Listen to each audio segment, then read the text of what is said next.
The Labor Day weekend sale is on at Tanger Outlets. Score up to 70% off at top brands like Nike Factory Store, Crocs, J. Crew Factory, Gap Outlet, and so many more. Refresh your wardrobe with the latest arrivals for less from all your favorite brands this Labor Day weekend. Tanger Outlets, always on trend, always on sale. Plan your trip at Tanger.com. Hey, podcast fans, this is Chris Webster, founder of the APN, and I just want to thank you for downloading this episode. Please consider becoming a member of the APN if you're not already, and helping us make more great shows and get them out to the world. Head over to ArchPodNet.com/members or click the link in the show notes. On to the show. You're listening to the Archaeology Podcast Network. Hello and welcome to the Archaeotech Podcast, episode 190. I'm your host, Chris Webster, with my co-host, Paul Zimmerman. Paul and I are still getting back in sync after our time off and his time in the Middle East, so we're replaying episode 123 with shallow geophysics and ground-penetrating radar specialist, Dan Bigman. Let's get to it. All right, everybody, welcome to the Archaeotech Podcast. Paul, welcome to the show. How you doing? I'm doing all right. How you doing today, Chris? Not too bad. Not too bad. Busy as usual. Man, I've had like 6 hours straight of client meetings today without like a room to breathe. Yeah. And now we're doing a podcast. So it's been great. All right. So we are bringing on what I want to say. I didn't actually do the research on this, but I think it's a two-time guest, Dr. Dan Bigman. And I met him first when we were at the University of Georgia. Actually, I didn't have a lot of interaction with Dan at the University of Georgia. I think my class went out and see one of the sites you were working on or something. You were in the ends of your PhD program and we kind of met then, but then we sort of stayed in touch over the years. So, and I interviewed you a few years ago, at least on the Archaeotech Podcast, but we're bringing you back on because you're on to bigger and better things and you're just continuing to do stuff. So Dan, welcome to the show. Thanks, guys. I appreciate it. Why don't we start by just talking about what your company is and what your company does, just your elevator pitch for that. So my company is called Bigman Geophysical. I started it 5 years ago after working in academia for a few years. I've taught at Georgia State University. And the company basically provides training, equipment, software, and project and technical support for folks using geophysics. And obviously my background is in archaeology. And so a lot of the folks that we work with are also in the CRM world. And so I think it's, nice and helpful to be on this podcast for sure, because we're constantly on sites with equipment. Sometimes it works, sometimes it doesn't work, but that's what we do. So we basically provide training, equipment, software, and field support for projects that are utilizing geophysics or other methods of non-destructive testing. All right. And so for somebody that doesn't know anything about GPR or other geophysical methods, they can come to you guys to not only get some of the equipment, but also learn how to use that equipment, take a class from you guys. Are these on-site like instructional classes? Do you go to them? Do they come to you? Do you do these in other places? How does that work? Yeah, absolutely. So we do both. We probably train more people on ground penetrating radar than anyone else in North America. Nice. We are accredited with NOLCA, and we're actually in the process right now of being able to provide engineers, for example, with continuing education credits. And so we'll hold public courses, usually about once a month. We hold them all over the country. A lot of them are in Atlanta because I'm in Atlanta, but we hold them in Cincinnati, Texas, Los Angeles, New York, Baltimore, Toronto. We've held them in. And then we've held them all over the world. I've held courses in the UK and Australia for the Australia listeners. I just came back from a 9-day trip to Australia. It was my third or fourth trip over there. And so we hold them all over the place. And so we'll do these public ones, but then we'll also have private trainings, private group trainings where we'll come out, not only train you on the theory and the concepts and do it, classroom-based training, but we are the only training company that will go on site to your project, collect the data hand in hand with you as you're training. And so for us, we're from the field, right? Like you said in the beginning of the thing, you came to the site that I was working on. Dude, the amount of hairs I pulled out while I was on that site trying to use geophysics is ridiculous. And so we have kind of been through the hardest stuff, and I've probably made more mistakes than anybody, but luckily I'm willing to share those mistakes and help people avoid them. And so we will come on to site with you, archaeological project, cemetery project, which is pretty popular, obviously in CRM or anything else, and literally train you on your equipment, on your site. There's no other better way to get exposure. Unfortunately, there are some companies that will have a pre-manufactured location, and it's like the perfect soils for geophysics and the perfect contrast with the targets, and it's just not real. And so when people show up at our course, they say, look, we got training and we then came back home and nothing looked like it did when we were training. And so that's why we say we'll train you, and we'll totally train you in the soils that you're going to be working on with the system that you work on. And we don't care what system it is, right? We're totally agnostic to system. So the companies we represent as far as equipment, we represent 4 different manufacturers and actually rent out equipment from 6 different manufacturers, because we're big believers in that the technician, the archaeologist, is far more important than the label slapped on the side of the box that you're pushing around. So we'll train on anything. It doesn't matter if it's a sensors and software, or GSSI, or MALA, or IDS, or whatever. So yeah, so that's it. It's a long-winded answer, but that's, the reason that it's long-winded is I'm passionate about education, and I think it's really important. And I was lucky enough to find a way, although I left academia, to stay in education, which is through technical training and continuing education for professionals. Great. Now, are your clients, are they mostly archaeologists, or do you have other clients beyond just archaeologists? We have other clients beyond archaeologists. Archaeologists probably make up, for training wise, probably 10% of our clients. Oh, really? The other customers are like students are engineers and folks in the construction space. So we all kind of use the same equipment, and we're big believers. If you understand how the physics work and you understand the material science behind it, then you can utilize the systems, whether you're in engineering or you're in construction or you're in archaeology or you're in environmental consulting. We train people on things like how to find groundwater and how to map, contaminated soils and find the plume for a leak, things like that. But then we'll also train on how do you find graves, how do you map an archaeological site? Because it's different to map an archaeological site and go find utilities. Those are different processes. There's things you have to do in one case that you don't have to do in another case. And so we go over all of that. So it's a wide variety, but archaeologists certainly make up, at least a small portion of who we train. It's awesome that you've decided to take this and turn it into an educational resource and train people how to do these things, because archaeologists, we always think we get into this field and it's like, oh, I'm just going to be out walking in the desert or digging shovel tests or doing these things. But there's a lot of technical aspects to what we do. And a lot of people just simply don't get that training in either their undergrad or their graduate course. I was fortunate. I was telling Paul this before the recording, that I took the shallow geophysics course at UGA when I was getting my master's there. And that was fantastic. Gave me a real primer on a lot of the shallow geophysical methods that you're talking about, that you guys do. So I want to talk about some of the stuff that you guys do, and then some of the more CRM specific things, or at least archaeology project specific things. Sure. But first, what got you into the training? I'm really curious about that, because as somebody who's trying to sell digital recording methods to archaeologists for the last 10 years and really hitting a wall in a lot of cases because they're resistant to technology for whatever reason. Maybe it's budget, maybe it's technical competency, who knows? But it's like some archaeologists want to use tools developed 10,000 years ago to do the right. Excavating with a fulsome point, it's not easy to do that. So the way that we got into training was when I started the company, it was an archaeological physics contractual type of training. And I just went knocking on doors. And some people, needed it, but there was quite a few folks out there who had actually owned equipment already. And they said, the one guy or one gal who knew how to use it has gone to another firm. And we folded it up, we put it in a closet, and it's been sitting there ever since. So rather than hire you to do the projects for us, can you train us and do the projects with us? And, it didn't matter to me. Mm-hmm. Business, I take anything I get, right? And so that's kind of how it re-evolved back into education. Was people were basically saying that they needed it. So as I did some more digging, we found that there's so few options for training in geophysics, whether you're an archaeologist, engineer, environmental professional. There's so few options beyond the university that if you weren't lucky like Chris, right, and you didn't have a program that, like Chris and I, right, that you didn't have a program that offered it, then there was almost no options for you. And the options were kind of limited to manufacturer specific.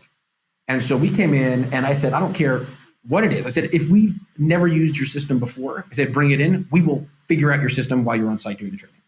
And so, that's kind of how it got started. We found that was just a typical situation everywhere because people move around. Folks invest sometimes in technology, not always, certainly, but sometimes they do. And when they do, they want to, they want to spend $25,000 on a piece of equipment and spend $0 on training. And it sort of doesn't work like that, right? It's a useless piece of machinery if nobody knows how to use it. And the folks who were putting it in the closet and folding it up really were what was going on. But at least they kind of opened their eyes and said, well, all right, here's someone who could potentially come in and get this thing back up and running, because these technologies are a moneymaker. And when you think about it, like, for example, the digital recording that you offer, Chris, if it's an investment, but you're saving time and you're able to produce, a big thing for us is workflow. Okay. We always get asked this question. I actually recently did a video about this on YouTube, by the way. So I have a YouTube channel called youtube.com/learn GPR. Free 90 plus videos on there. But I had a question asked 6 times in a row to me. And so I did a video on it. It was like, what's the best GPR that's available? And I kind of started going into it and saying they want the magic bullet, but the magic bullet really isn't there, right? In reality, it's the technology that, because people want to say, what's the best antenna? But the antenna isn't the only thing that's out there, right? The other big pieces that some software packages have that others don't are efficiency of workflow. And so being very practical and kind of rolling into the next part of the podcast, right, about in CRM is time from field to deliverable is such an important variable to control that it is the moneymaker.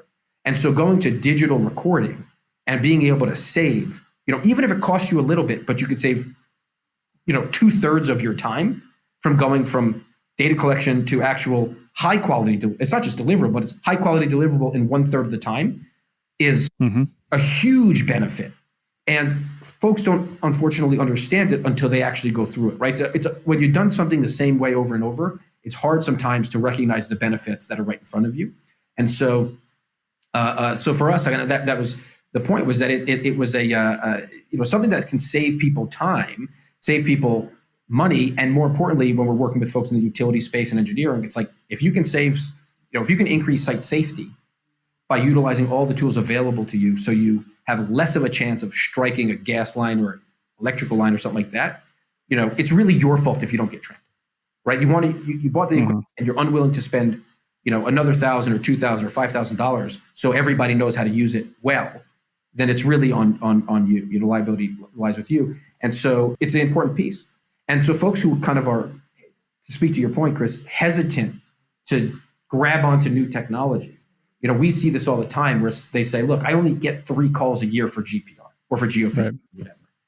And so they struggle to justify purchasing a system. And we say to them that you only get 3 calls a year, but if you had a system on your truck and you offered every project geophysics or non-destructive testing or some level of it, so you probably wouldn't do 3, you'd do 30 projects in your first year, because you don't understand the impact of a tool until you actually have it available every day. And the same thing with the digital recording, right? It's like it's hard to justify if you don't recognize, if you don't actually have one in hand sometimes to recognize, oh wow, we just did the project that used to take us 3 weeks to do in 1 week. And so it's such a benefit because it's true, right? I mean, you're laughing because it's true, but it's such a benefit to utilize these technologies that that it's just it's sort of silly not to not to get the training on this stuff and not to open yourself up to new technologies that may not be a revenue generator, but could certainly be kind of a revenue recovery system because you're buying your time back. Yeah, and the nice thing about those systems is, while GPR in particular might be, when you look at the price tag on one of those things, it's probably expensive and you tack on the training, but you make your money back really quickly, like you're saying, in time and in effort, because if it reduces the amount of holes you got to dig because you did some ground truthing first and you said, listen, let's figure out what's here, then you're making your money back, like you said. Along those lines, that is the number one way I try to sell digital archaeology through like WildNote as I try to say, hey, listen, don't look at the cost, look at the savings, look at the time savings, and look at the, because time is money, not to use the cliche, but it really is. And the time savings are what gives you it. So all these pieces of technology are designed to save you time. And that's what I always tell people, that relation to any technology related to archaeology in particular, whether you're talking about digital recording on mobile devices, shallow geophysics, or drones, if it's not saving you time and increasing the value of your data set to your clients or to the site, then don't do it. I mean, that's a simple fact, but chances are all these things will do that. You just need the training for it. So along those lines, in the last few minutes of this first segment, you're now distributor for some of this gear. Do you require training for certain things when you sell it to people, or do you just heavily advise it? So we only do, we look at ourselves much more like as an advisor. Most of the people that we've sold anything to, that's hardware based, are people who've taken trainings anyway. Because when somebody comes to our training, they're going to have at least 3 or 4 different systems to get their hands on, and so I don't have to push anybody, to do anything. It's just, here's the different systems, here's the stuff we like. Obviously, there's a variety of them that are better or worse at different things. Some have more features for filtering data in the field. Some have better features for back workflow and speed to deliverable. Some have a single antenna that you can swap in and out, and some have 2 antenna right in the same box. So to us, it almost doesn't matter. We've had decided that here's kind of the set of systems that we only represent, by the way, things that we use in the field. And so we literally use equipment from 4 different GPR manufacturers in the field because we feel strongly about all of them. And so, so we offer quite a number of options.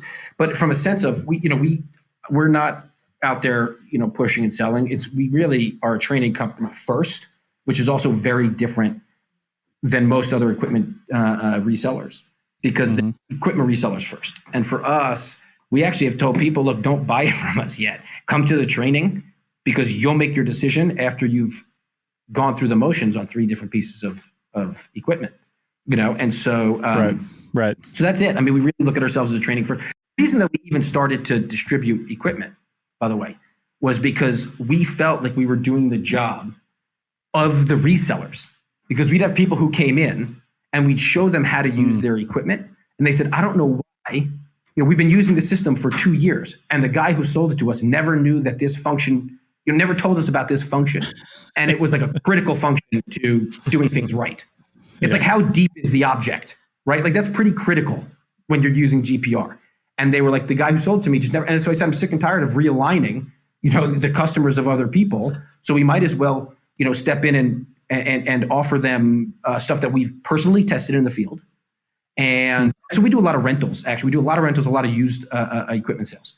And so, offer them stuff that we've literally used in the field, and then back it up with training and support. And so I just got tired of literally doing the job of the reseller from another company who spent, 45 minutes with a customer and did something. They only had 1 unit. They didn't even know how it worked. And, and they really needed a training, to be honest.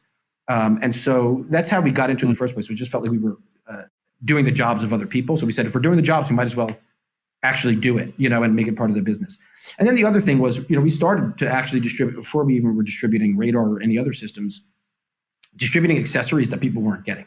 Archaeologists like us, we were always looking for high quality GPS units that were affordable. I to be a land surveyor, I wasn't interested in firing up a boundary, for a dispute or something like that. I just like a RTK level GPS that was totally affordable by somebody doing archaeology. And so we started to use systems from a company called MLID, which are available now in North America, and we're a distributor. And so we started using them for our own personal use. We rented one out to a student of ours, right, who had purchased a GPR, didn't have a GPS unit, got a project finding sinkholes. And he said, I need a GPS. I said, great, we'll rent you our GPS. We sent him the GPS. He did the project, sent us an email saying, invoice me for the GPS and just go buy another one yourself, because he didn't want to give the GPS. And so after we did, that happened, went to MLID and said, look, we have a lot of customers just like this guy. Can we just distribute your stuff here, because there aren't a lot of availability? of it. And they said, yes. So now we distribute 2 systems that integrate with any GPR. And we've integrated them with a magnetometer. We've integrated them with conductivity meters and other tools that are used in archaeological geophysics. Nice. So, we kind of have a spread of different stuff, and if somebody goes to the website, bigmangeo.com, they'll see the brands that we work with. They're all high quality brands. Like I said, we've been offered deals from other folks that we've turned down, even though they were quote unquote lucrative, just because we didn't like their system. Like we've tried their systems and we decided not to use it in the field. And so I don't care how much you offer me, we're not going to represent you if we don't think it's kind of up to par. All right. Well, with that, we're going to take it to break. And when we come back on the other side, we're going to talk about some of the specific applications to CRM and what kind of things you can look for to determine whether or not you need one of these methods. And we'll try to nail that down and solve all the world's problems on the other side of the break. Back in a second. It's Chris Webster again. If you haven't checked out our new parent website, kulturomedia.com, then please do. Kulturo is spelled Kulturo, and it's where we promote all of our live events. We've got one coming up in November. Check it out over at Kulturo when it gets posted. If it's already happened and you're hearing this, then as a member, you can go to your member pages and see the event recording. Our live events are always free, but you have to show up during the event to see it. So that's kulturomedia.com for all our live events and more. kulturomedia.com.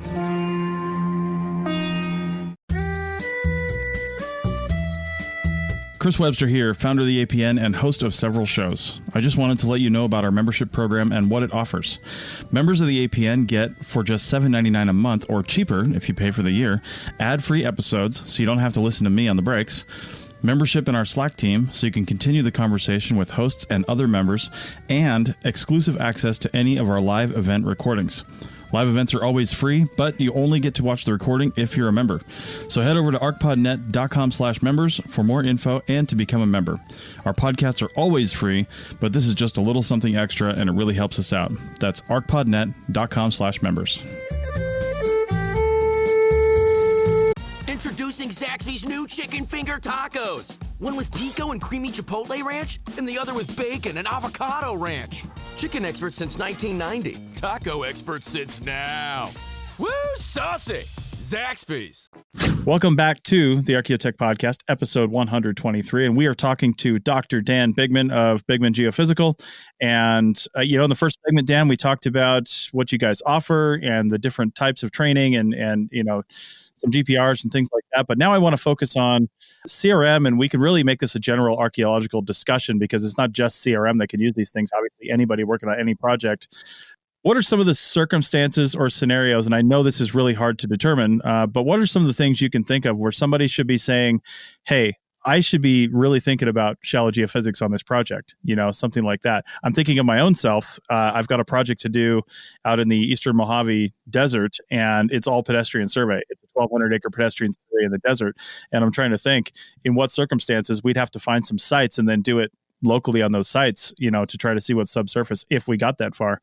The Navy's probably just going to blow it up. But either way, we'd have to do something like that. But what are some circumstances you can think of where, say, a CRM firm should be thinking to themselves, hey, I should contact Bigman Geo and figure out how to get this GPR out here or some other method? What are some things people should be thinking about before they make that call? Sure. And it doesn't have to be us. I mean, just contact any firm, maybe a local firm. There's a lot of good archaeological physics firms out there.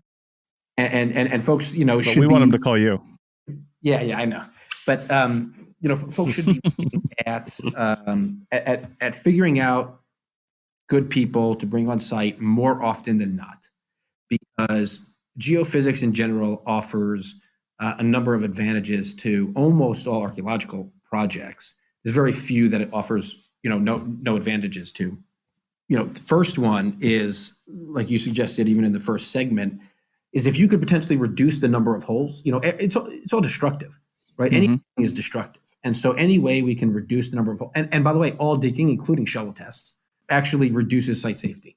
So any way that we could, you can't get rid of digging, right? You still have to have verification. So geophysics is never going to be synonymous with verification. But if you can reduce the number of holes on any site, regardless, or size of excavation, then the project is going to benefit. So that's number one.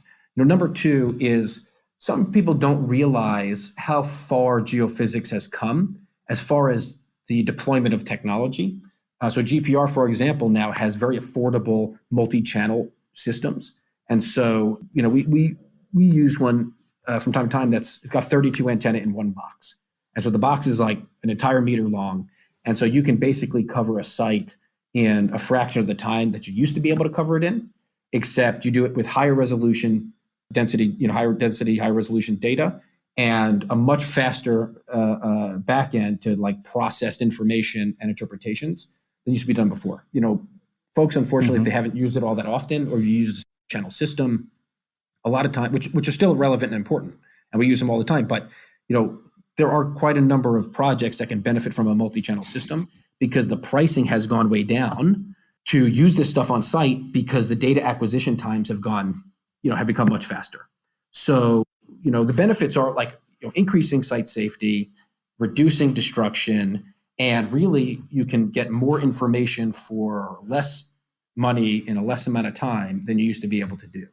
And so most projects, should consider it. I mean, I'll give you a couple, examples. So like your project example, right? You do a large scale survey and you find sites, you could run over pretty small sites in a pretty rapid amount of time, and collect information and see, well, where are the exact high amplitude magnetic anomalies that we can test as opposed to just shovel testing, right? And you can literally pick and choose a couple of things to really target to see what's going on. So even with magnetometer, I mean, there are systems now, there are cart pulled systems with GPS, RTK GPS integrated with 8 sensors on it that you can, have a 2 or 3 meter swath of and just cover lots of space in a really short time and just pinpoint the targets of interest, so that'd be like in your case. I'll give you some examples of that we've done, over time.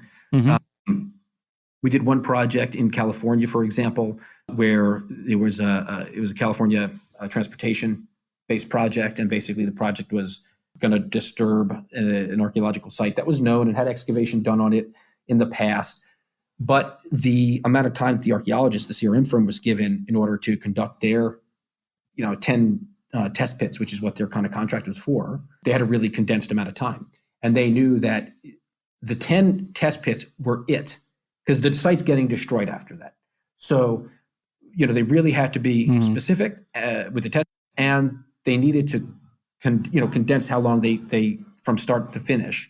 And so what we did was basically in 2 days, we ran over 2 acres with GPR and a magnetometer, and we pinpointed, we ranked basically anomalies and said these few had both a GPR response and a magnetic response.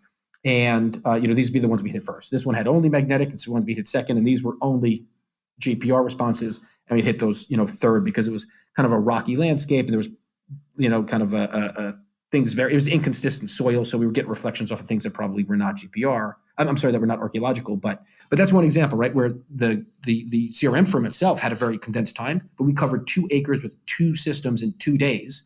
And the best part about this, I get on the plane, I fly back to Atlanta. When I land, I have a picture waiting in my email of a rock-lined burn pit that was uncovered, that they did in the 3 hours or 4 hours that it took me to go from California to, back home. So, that was a win. Nice. Okay. Nice. But that's a kind of example, right? Where you just don't have a lot of time and a lot of space. It's not like the site was a small site. It was 20 by 20. The scatter of stuff out there was across 2 acres. And so where do you put your 10 test pits? You could miss everything you want to hit, right? So that was one example. Recently, we did another project in New York. It was a historic site. It was National Park, historic monument. They had some things to do regarding like infrastructure. So they're going to put like some new utilities and pipes and things like that in there. But what we were able to do was cover about, 1 or 2 acres of space in high density and basically map responses that were indicative of historic buildings, which is what, the archival research said. And so they were able to then in the phase kind of 2 is just test those buildings.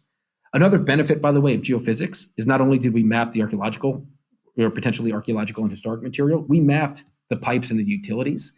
And so we were able to say, do a test pit here on this, potential historic building, but don't do it here because although it's a probable archaeological, historic remains, it does have utility going right through it. And so we're able to use it as kind of cable avoidance. And and excavation guidance. And so it was another great example. And then we just actually got back from a site. One of my employees went up there. He went to Maryland, and basically it was just a historic cemetery, or suggested historic cemetery, and there were no graves. Archival research suggested it was there. We were just processing the data before we jumped onto this podcast. Before I jumped onto the podcast, and that's kind of a typical thing, right? It's total unknowns. So the way you used to do it was you'd probe over and over and over across an acre. Our guy finished it in 3/4 of a day because he had a GPS integrated GPR system, got 1.5 foot spacing, or half a meter spacing, just good high density, fast data recovery, and we already have images to send to them. And he got back the other day. So that kind of stuff is very helpful, because we can then try to go in and pinpoint what's going on, as opposed to, I will not take a push probe across an acre. Some people don't want it any other way, but when you have the tools. Now here's the issue: in the day, it took 3-4 days to do GPR work across a site that size. Now it takes us 6 hours to do it across that site with higher density and almost through to data processing, interpretations, and deliverables within days. It's no longer, when I set up the company even 5 years ago, it was 4 to 6. We used to say 4 to 8 weeks for report delivery. If people want it faster, a lot of times we can turn it around in 3 or 4 days, just because there's so much going on. Yeah, Dan, those are great examples. I want to actually roll back just a little bit to something you said about using both GPR and magnetometry at the same time. Anytime I hear about one or the other, I think back to the late 90s. My advisor he was working at a tel site in Syria. They used GPR and they got absolutely no results. So they were calling it ground non-penetrating radar. And then shortly afterwards, they went through it with magnetometry and they found great results. The following year, I was in a different tel site in Turkey, and they had the exact opposite. They got nothing from magnetometry, but they got great results from the GPR. So I was wondering, do you know a priori, do you have a sense of what might, using these two different methods, what might be the better tool for the job? It's going to depend, right? So all geophysics works on is contrast in the geological materials, and obviously if archaeological materials will contrast with the geology or geomorphology. And so sometimes you can kind of have a sense, especially with GPR, what's going to be an easy day in the field, with nice results and a party afterwards, or everybody disgruntled and ticked off that they chose this profession. And so it happens, and a lot of that is driven by, for GPR at least, a couple of things is soil quality. Soil quality, we're talking about conductivity and mineralogy. And so certain minerals and highly conductive soils will deplete the GPR signal's energy very fast and make it tough to see anything, at any great depth. The other struggle with GPR, especially in archaeology, and we use this example in the training programs, is you need contrast between the archaeological materials and the host materials that they're embedded in.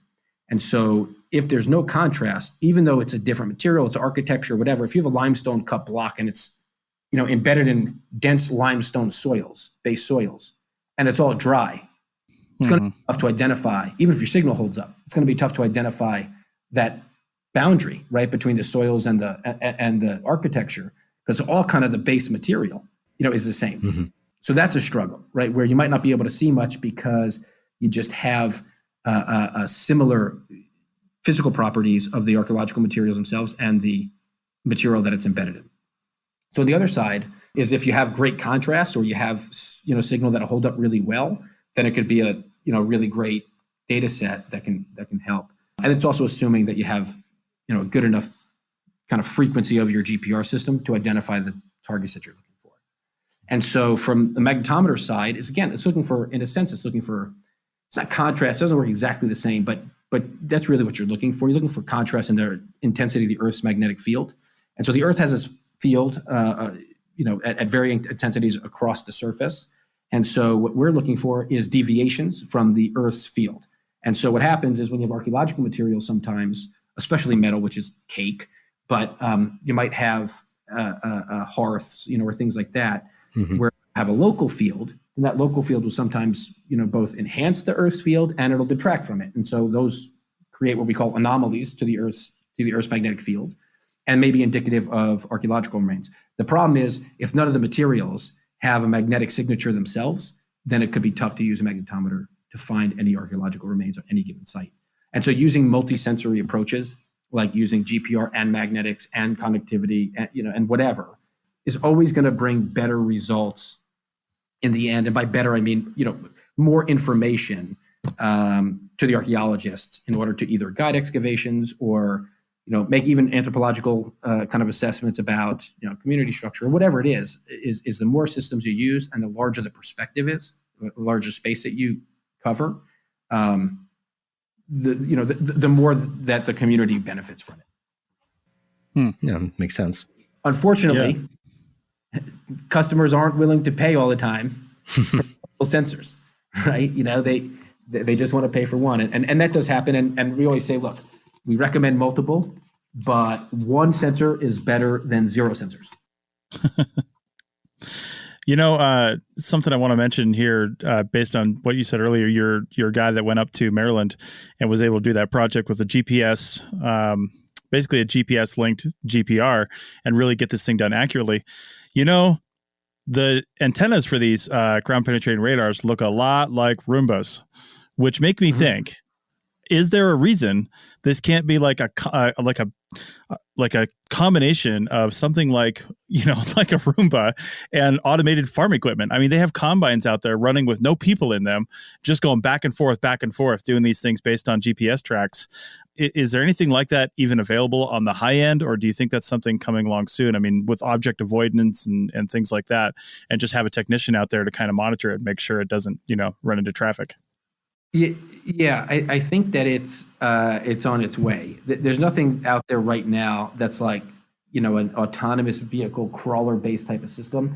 There's been a lot of like chatter and excitement about throwing GPR onto drones, which we've worked on projects like that where, it's the application is going to drive it, right? And so the ones that we work with drones were bathymetric surveys. So basically working with customers who are engineering firms, and they're trying to find the bottom of a freshwater lake or a freshwater river, and basically map the topography of the bottom of the lake bed. And so you used to have to do it by putting it in a raft and then drag the raft across. And generally in the US, you still have to do it that way because there are FCC limitations on how high you can go with a GPR attached to a drone. And so that hasn't picked up here yet, but we've done them in other parts of the world. But everyone's, all excited, about GPR and drones, and I am too. But really, size of the targets and application are going to drive what the best thing is. I said, for archaeology, I just don't think the drone's going to be the best vehicle for it.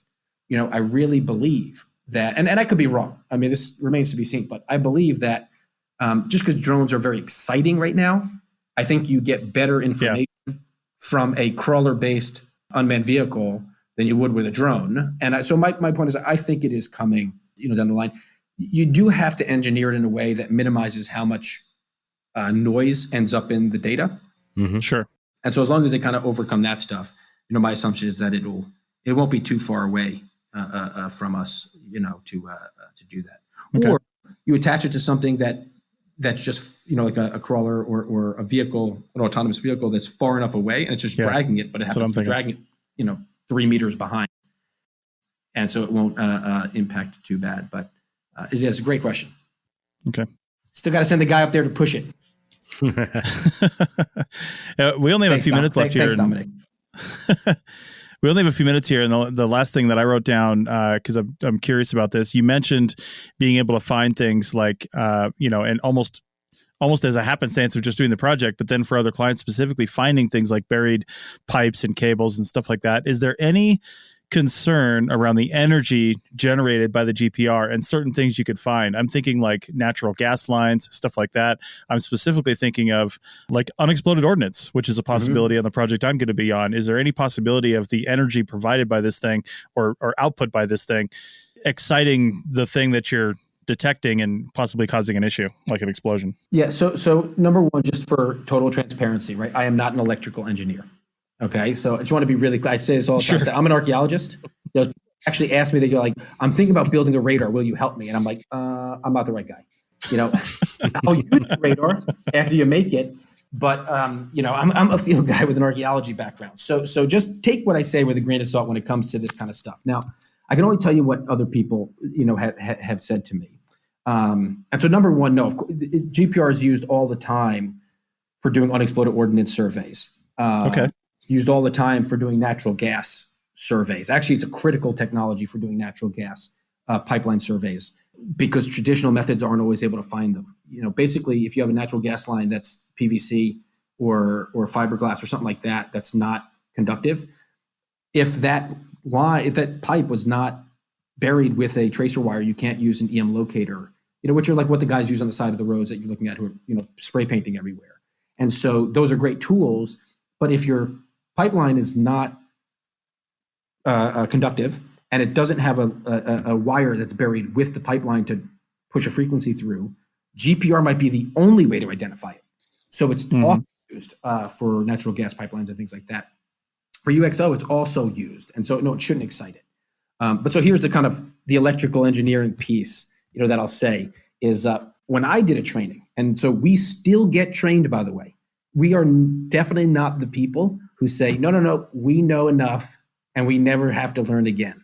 And I'm smiling while I'm saying this on the other side of this computer because we do get people like that. They call us up and ask us for a question. We're like, we do cover this in a training. You might want to sit in and kind of get, and they're like, I could teach your class. I said, well, maybe you can, but you never, with a second you think you don't need to learn, is you start dying. And so we still get trained. And I look for training all the time. And there are lots of great, information out there and lots of other great knowledgeable people to talk to. So Greg Johnson, basically from Sensors and Software, laid it out for me in this way. And he said basically that your cell phone is 1,000 times, and I hope I'm not misquoting the number. Sorry, Greg. But your cell phone is more powerful than the radar. So his kind of point was that the energy produced from the radar really is not all that dramatic. And it shouldn't excite, unexploded ordnance, or anything else for that matter, because it is a pretty, low amount of energy. And part of that too is the FCC has pretty strict restrictions on how much output the radar can use. Okay. So don't worry, but maybe you don't push it around. Maybe that when you do a drone that flies a half a meter above the ground surface. Or use an unmanned, crawler. But they're used in UXO all the time. That's right. Okay. All right, Paul. Do you have anything else for Dan? I want a fourth go around. at the Archeo Tech podcast in another, year or two from now. And I'm not going to be happy, Chris, if you're not, the producer on it, and if you're not the interviewer because of this UXO project. That's right. Yeah, don't lose any limbs over this. No, definitely not. All right. Well, I think that's all the time we have with Dan today. Paul and I are going to come back for the App of the Day segment. But Dan, before we go, I have links to some of the things you've mentioned, like your website and YouTube here. But let's just remind everybody one more time how they can get a hold of you and your company and where they can find your stuff online. Yep. So you can go to either bigmangeo.com or you can go to learngpr.com. And we have lots of free training, online trainings over there, some introductory webinars and things like that about GPR. You can find us on any platform at whatever the platform is, /LearnGPR. I've got a big following on Facebook. Feel free to connect with me on LinkedIn. Definitely go to the YouTube channel and subscribe. Again, we have like over 90 videos up there. Cool. Sometimes it's me in front of a whiteboard. Sometimes it's me ranting while I'm waiting for a plane, to go somewhere. But you feel free to make fun of me in the comments. So anywhere, but YouTube, Facebook, Twitter, Instagram /LearnGPR, and you'll find us. Great. Awesome. All right. Well, thanks a lot, Dan. And we'll definitely have you on again, assuming I don't explode in the next 2 weeks. Sounds good. All right. Thanks, guys. Take care. Hey, fans of APN podcasts, we've got lots of designs over at our TeePublic store. Every purchase helps out the APN with a few cents back to us. Check out the high-quality t-shirts, stickers, phone cases, coffee mugs, and a lot more. There are lots of colors to choose from in most of those items, and TeePublic often runs 30% discounts. So check out the store at ArchPodNet.com/shop. That's ArchPodNet.com/shop, and click on the link. Welcome back to the Archaeotech Podcast, episode 123, and this is the App of the Day segment. However, Paul and I were talking, and we realized, hey, we don't really have a lot of apps to talk about right now. I think that's actually kind of a good thing. I'm going to give an update on a couple apps, but man, when you find good apps for your mobile devices that you're using consistently, I mean, you're not out on the App Store just looking for stuff anymore, right? And that's true. I think so. I think that's actually says a lot about app developers and app development, and we're not dissatisfied with what we're using, that we're always constantly looking for new things. But if we are, we'll definitely talk about it. So I'll give one update, and I will talk about one new app that I've been using that I don't think is too uncommon for people, but I'll talk about it anyway. So first off, I canceled my Noom subscription. So I've been using Noom. Yeah, I mentioned it. I've been using it for 3 months now or something like that. And I actually didn't really know what it was, right? I've taken health classes before. I've taken through the VA. I've taken what is it? What am I trying to think? Those people that provide health advice. What am I trying to say? There's some like classes or something. Anyway, I've talked to people that are nutritionists. That's the word I'm looking for. I've talked to nutritionists. So I'm very aware of what it takes to be healthy and lose weight. I just have a problem doing it, right? But I'm very aware of the actual science behind it. I'm relatively well read on that. I read articles all the time, not just like, Huffington Post or BuzzFeed articles, but like real articles. So, paying up on that kind of stuff. And it turns out Noom was basically two things. And I want to tell people about this in case you're thinking about doing it. But Noom is basically two things. One, it is daily structured articles, really well-written articles with a lot of psychology and a lot of science behind them. And they're very well done from that standpoint, with some little quizzes built in. It prompts you to weigh yourself every single day, which is a good thing. Prompts you to track your calories and write down everything that you're eating. And then they actually give you you report your foods if it's in their database. If it's not in their database, it's hard for them to tell you what kind it is. But if it's in their database, they either call it a red food, a yellow food, or a green food. And their basic thing is, stay within your calorie limit for the day, but also eat more green foods, which doesn't mean plants. It means foods that are calorie dense. That's what they're really concerned with. Like, for example, there's this one shake thing that it's called Huel. It's I've been having that for basically lunch for the past 6 months. It's kind of like a protein shake, but it's not a protein shake. It's more like it's not really like a meal replacement shake either. But the point is, it's 2 cups of water and about 400 calories. So it is a meal, but it's got a lot of good stuff in it. And I'm just doing it because I don't have time to eat lunch, right? I'm just constantly doing stuff, and I can mix with one of these and get on a conference call, no problem, rather than just sitting there eating a meal or crunching on something. But that's why I got it. But that shows up as a red food in Noom because water is not very calorie dense. So, that was a little bit irritating to me. I was like, but it's got a lot of good stuff in it, but it's a red food. That's not why I quit it. The other thing that it has is it has groups. So they I think around week 3 or week 4 or something like that, they put you into a group of people. And if you're the kind of person that's going to interact well with the group, they prompt you at the end of certain lessons to share your experience related to something with the group. And then people can comment on that. And it's intended to be kind of a support group, but it's literally a support group of people you've never met before, which is fine. You can see their profiles, I guess, whatever they put in, and you're supposed to help each other. Well, I never really got anything out of that. And while the articles are great and all, the other 2 things you get out of that is meal calorie tracking and weigh-ins, which I've been doing on my FitnessPal for about 7 years, right? I mean, I've got a long history with my FitnessPal doing that. So that was something I was already used to doing. And my FitnessPal's database of foods is way bigger. And my wife and I both do calorie tracking. She started doing Noom about a month ago, and we can't share, we eat the same meals a lot of times, and we can't share those meals. And so we've each got to enter in everything. On my FitnessPal, you can just, hit the share button and share individual things that you just had together. So one person enters it, and I can send it to her via text. She clicks on it, and it adds it to her MyFitnessPal. And, or would that be her FitnessPal? No, her MyFitnessPal. Yes. Your FitnessPal? I know, somebody's FitnessPal. Anyway, so the point is, the point is, the only thing Noom was giving me that I guess was a little more than I was normally getting was the articles. And if this is brand new information for you, like if you don't know anything about nutrition, if you don't know anything about what you're supposed to be doing and all the psychology behind it and what makes you choose that apple over that cupcake, if you don't know those things, then Noom is going to be a great resource for education and stuff like that. But for $169 for, which I think the charge for like 10 months or something like that, which is a weird time frame, but I think that's what it was. It just didn't seem worth it to me, for me in particular. And so I canceled it. Here's how the canceling went. It was insane.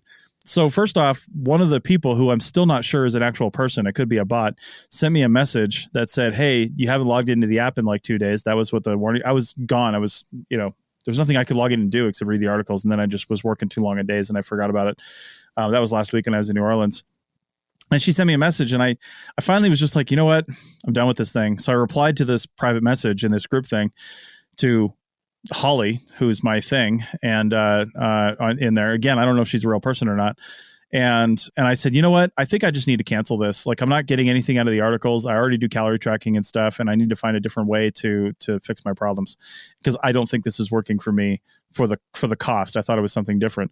Literally got a system generated message within a millisecond of sending that says, it looks like you're having an issue and we'll have one of our system administrators contact you. And then like 3 minutes later, I was credited $116 on my credit card. My account was canceled. Like, it's like, if you don't want to be here, see ya. Bye. I was a little bit upset about that, but also gratified at the same time that they weren't going to wait like 10 days to pay me back.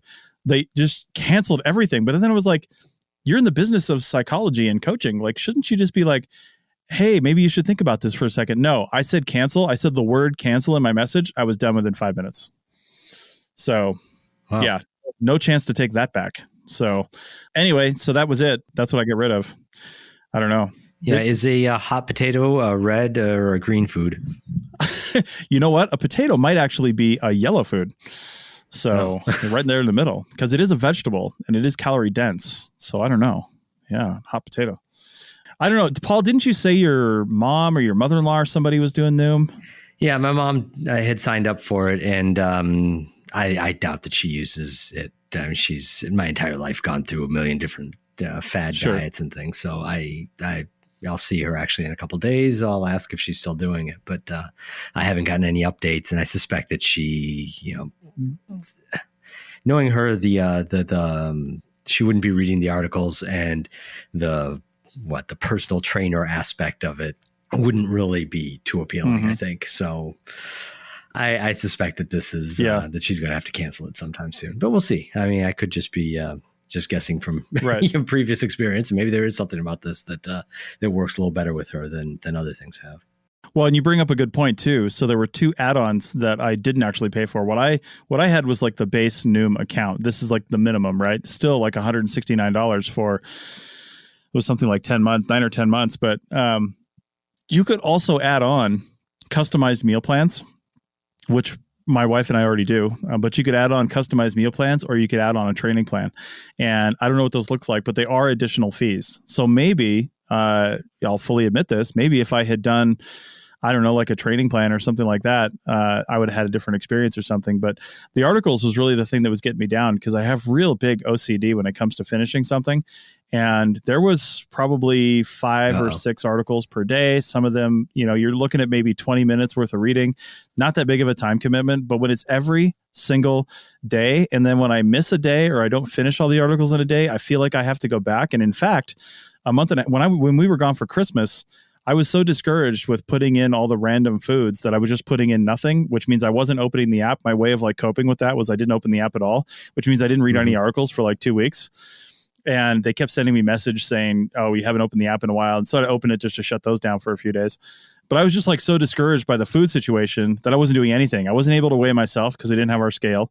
And I wasn't going to use a different scale because that's different results. And I wasn't able to really put any food in because, I mean, you're eating like home baked goods every day. Like, how am I supposed to put that in? So I just got discouraged and didn't do any of it. Well, first week of January, when I came back, I basically contacted them through my little thing there. And I said, hey, can you just roll me back like 4 weeks? and I can just read all that stuff all over again, just because I couldn't handle it. So that's the other big thing is I liked the information, but man, my OCD just wouldn't allow me to skip articles and feel good about it. You know what I mean? And just keep on going. And I don't know. I felt like I was missing stuff. Exactly and what you feel. Yeah, that's the same thing that the people that use their inbox as a to-do list quickly stop being able to open up their emails because it just becomes too daunting. There are too many things. I have too much to sort. And it does remind me, this is way off topic, but it does remind me of a piece of advice I got when I was writing my dissertation was don't give yourself a deadline or a goal in a given day of doing, 2 hours of work, because what happens is you don't do it one day. The next day you go, I got 4 hours of work, and it piles up so fast that it just becomes demoralizing and no time at all. Yeah. And so that instead of the 2 hours of work, give yourself something trivially easy, 15 minutes of work. And that 15 minutes of work can turn into an hour or two pretty easily.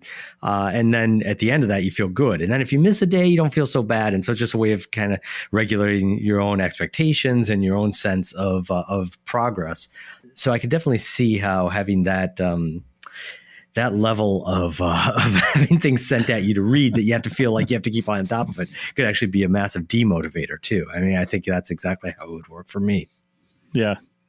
Yeah, that's exactly what happened to me. So I don't know. Like I said, if you're not like that and you can just do what you can every day and you're still getting something out of it, then it might be beneficial. So, I don't know. So anyway, I'll mention real briefly, and because this took a lot longer to talk about than I thought it would, and we went a little long on the other two segments, so I'll keep this short. But I recently got a GoPro Hero 8 Black, which I think is the newest GoPro that's out there. We're doing some new video projects. I'm probably going to pick up another one, but I did want to mention really briefly, because I haven't had a chance to really dive into this, but the GoPro app that comes with that. First off, there's certain circumstances, because they make so many attachments for these things, where you can put a GoPro in a configuration where you can't actually see the screen on the back. So you don't know how your shot is framed. And one of the cool things is the app allows, because the GoPro itself has GPS inside, or at least the Hero 8 Black does. It has GPS inside, it has Bluetooth inside, it has Wi-Fi inside. So you can connect to it through the app really quickly. Like the startup time to connect the app through the GoPro is less than a minute, less than 45 seconds probably. I haven't timed it, but it's very fast compared to other things I've seen. Mm-hmm. And the cool thing is you have all functionality in the app. So I can set the camera up in any situation configuration that I want, and then click into the app, check the picture, change the settings if I want, choose, regular activity settings or time lapse or slow-mo or whatever I'm going to do, and then see the picture that I can see, and then hit start. And it just starts going, and then I can stop it as well. The one thing it wasn't doing, because I think it might be a lower picture quality setting that this will work on, but I've got it set on 4K right now, and it wasn't transmitting that video back in real time. It was just allowing you to see the preview image before you started transmitting. So while you were just had the camera on, you could see the live image, but then once you hit recording, it basically fuzzed out and said, you're not going to see anything. Again, I don't know if that's tied to the image quality that it was sending back or not. It might have been too much for that signal, or it just doesn't do it. Doesn't matter. Once you're already recording, it doesn't matter what it looks like. You're recording. Stop and reset if you need to reset. So I just wanted to mention that because it was pretty cool. And also, I guess while we're talking about the gear, I've heard other reviews on previous versions of GoPros, and the onboard microphone was never like the best. I mean, not the worst either, but definitely not the best thing. And most serious people that were using it for YouTube or whatever would get like an external camera. But I'll tell you what, this camera's microphone is what I mean. The microphone is fantastic. It's really good. Now we're going to get the external media mod kit they said that comes with it, but it's so back ordered right now. It's probably not going to be until April or so, because this just came out a couple months ago. But I'm really looking forward to that. So that should come out. And I'll give a little more information on why I'm buying these cameras and what's going on when all this is live. Hopefully in 2 or 3 more recordings, I'll be able to really announce that and say where you guys can go to see some of this stuff. So cool. But that'll be later on. And I'll probably have more reviews because I've got more gear coming as related to that. In fact, today I just bought 2. Crazy. Let me talk about this from a tech standpoint. I went on Amazon This thing came with a 64 gigabyte micro SD card, which is at 4K, it's about 45 to 55 minutes of video at 4K. And so I needed more cards. The one is not going to do it. But I went on there, a 256 gigabyte micro SD card that is high speed, able to handle 4K, because your write speed to the card needs to be seriously fast. Like the connection between the card and the camera needs to be fast for it to write 4K video in real time. That 256 gigabyte card was $35. Yeah, that's crazy. $35. Yeah. They had a 512 gigabyte micro SD card that was $99. So I bought two 256 gigabyte ones. That's like, that's easy math. Because I can switch it out. I mean, 256 should end up being like 3 or 4 hours of video. Yeah, buying reputable cards, this is another aside, but buying reputable cards from reputable dealers is important, because I've seen people, maintenance guys, that have come by my office because they have USB drives that they've purchased off eBay, and some of the manufacturers do this nasty trick. They'll sell you what's basically just a 4 or an 8 gig drive, and they'll advertise it on eBay as like a terabyte drive, and they'll sell it to you for $15, and you can keep on writing well above that 4 or 8 gig limit. It just overwrites what was there before, because they've taken out the checks to make sure that you don't do that. So it looks to the uninitiated as it's a humongous drive that's a great deal, but it's really not. So that's probably not what you're dealing with, because I haven't seen that with SD cards, but I definitely have seen that with certain, usually eBay sold garbage USB drives. So that's just a little caveat emptor for anybody. Nice. Yeah, and I'll talk about this after I get it too, because I just bought these things today. But I also bought a new Lacy rugged 4 terabyte external hard drive. I've got a 2 terabyte RAID drive, I think it is. So it's actually 4 terabytes, but 2 of them internally, so it writes to both. That I've had just hooked to my computer for the past, I don't know, 4 or 5 years. It just sits there and runs. It's my time machine backup for all my big important folders. So I've had that going for a really long time, but it's a Thunderbolt connection. I thought about pulling it off of there, and just because I've literally never needed it. It's like an insurance policy. I thought about pulling it off there and using it to travel with, because my computer does not have enough space to handle all this video and edit in real time. So when I bought the new Lacy drive, I bought it with a USB-C connection. It'll also do a legacy Thunderbolt, but I've got a USB-C connection. And the thing I like about this 4 terabyte drive that I bought, and this is why I bought this one, is I can edit video from the drive. Like I don't need to just use it for storage. It's got a fast enough speed back and forth that I can actually edit video that's on the drive and just use my computer as basically a screen and just, do that. So looking forward to that, because video, man, that shit takes up a lot of space when you start really messing with it. And then if you're editing video the right way, you're not actually affecting your original files. You're making copies in the video editing software and editing those, so your originals always remain raw and untouched. That's any good editing program will do that. I do that with our podcast editing. So, this podcast right here, because of the original files and then the files that Audition is going to make, and then the WAV file I make for the mastering step, and then the additional MP3 I make that you guys are actually listening to right now. I mean, this hour-long podcast is going to be 4 gigabytes worth of data on my hard drive, and that fills up quick. So, yeah. All right. Well, that's all we have time for. Did we ramble enough? I think we did ramble enough. So let us know your tech woes for the spring. We'll see if we can bring someone on to talk about them. But we've got a lot of great stuff lined up for the next few weeks. So keep on coming back. I mean, we're booked out through April, actually, with interviews. So a lot of good stuff coming up here. And we'll bring that all to you on time, next 2 weeks. All right. Thanks a lot, Paul, for coming on. We'll thank Dan, and we'll see you guys next time. Bye-bye.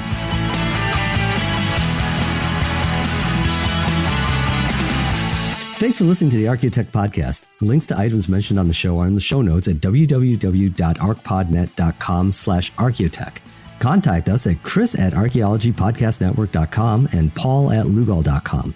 Support the show by becoming a member at archpodnet.com/members. The music is a song called Off-Road and is license free from Apple. Thanks for listening.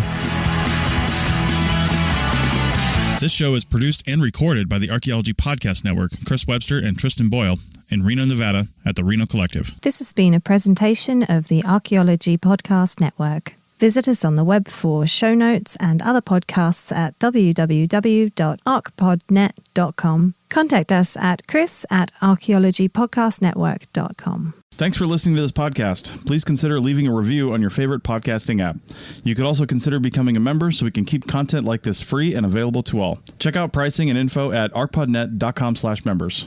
Thanks again and have a great day. Want a website with unmatched power, speed, and control? Try Bluehost Cloud, the new web hosting plan from Bluehost, built for WordPress creators by WordPress experts. With 100% uptime, incredible load times, and 24/7 WordPress priority support, your sites will be lightning fast with global reach. And with Bluehost Cloud, your sites can handle surges in traffic no matter how big. Plus, you automatically get daily backups and world-class security. Get started now at Bluehost.com.